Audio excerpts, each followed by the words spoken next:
കോഴിക്കോട് വെള്ളയിൽ സ്വദേശി അസീമിന്റെ മൃതദേഹം പുറത്തെടുക്കാനുള്ള നടപടി ആരംഭിച്ചു. മരണത്തിൽ ദുരൂഹതയുണ്ട് എന്ന് കാണിച്ച് അസീമിന്റെ ഭാര്യ നൽകിയ പരാതിയിലാണ് മൃതദേഹം പുറത്തെടുത്ത് പോസ്റ്റ്മോർട്ടം ചെയ്യുന്നത്. അബോധാവസ്ഥയിലായതിനെ തുടർന്ന് ഈ മാസം 6-ാം തീയതി കോഴിക്കോട് മെഡിക്കൽ കോളേജിൽ പ്രവേശിപ്പിച്ച അസീം കഴിഞ്ഞ ദിവസമാണ് മരിച്ചത്. ദൃശ്യ പുതിയടുത്ത് വിവരവുമായി ചേർന്നു. ദൃശ്യ, എന്തായിരുന്നു ഈ മരണകാരണം?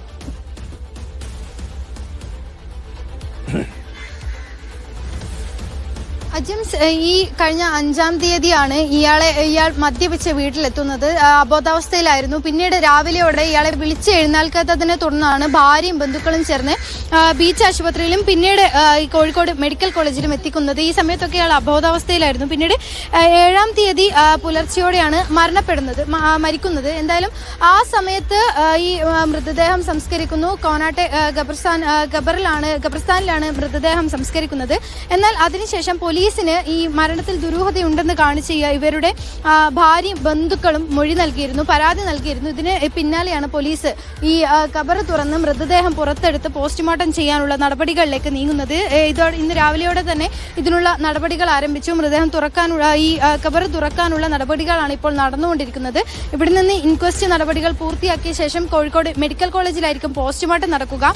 എന്തായാലും ഈ മൃതദേഹത്തിൽ ഈ മർദ്ദനത്തിന്റെ പാടുകൾ, അതായത് മൃതദേഹത്തിന്റെ കഴുത്തിലും നെഞ്ചിലുമൊക്കെ മർദ്ദനത്തിന്റെ പാടുകൾ ഉണ്ടെന്ന് ഈ ഭാര്യ പോലീസിന് മൊഴി നൽകിയിരുന്നു. അന്ന് രാത്രി അസീം വീട്ടിലെത്തുമ്പോൾ ഒരു ബന്ധുവാണ് മദ്യപിച്ച അസീമിനെ വീട്ടിലെത്തിക്കുന്നത്. ഇതിനുശേഷം ഈ അബോധാവസ്ഥയിലായിരുന്ന ഈ അസീമിനെ പിന്നീട് ഭാര്യയും ബന്ധുക്കളും ചേർന്ന് ആശുപത്രിയിൽ എത്തിക്കുകയായിരുന്നു. ഭാര്യയുടെ പരാതി പ്രകാരമാണ് വീണ്ടും ഒരു പോസ്റ്റ്മോർട്ടം നടപടികളിലേക്ക് പോലീസ് കടന്നിരിക്കുന്നത്. ഈ ഭാര്യയുടെ മൊഴിപ്രകാരം അസ്വാഭാവിക മരണത്തിന് വെള്ളയിൽ പോലീസ് കേസെടുത്തിരുന്നു. ഇപ്പോൾ ഈ ഖബർ തുറന്ന് ഈ പരിശോധിക്കാനുള്ള നടപടികളിലൊക്കെ ആരംഭിച്ചു കഴിഞ്ഞു. അതിനുള്ള മണ്ണ് നീക്കുന്നതടക്കമുള്ള കാര്യങ്ങൾ നടക്കുകയാണ്. ഇതിനുശേഷം ഇവിടെ വെച്ച് തന്നെ ഇൻക്വസ്റ്റ് നടപടികൾ നടക്കും. ശേഷം കോഴിക്കോട് മെഡിക്കൽ കോളേജിലെത്തി പോസ്റ്റ്മോർട്ടം നടപടികളിലേക്ക് കടക്കും. അജിം.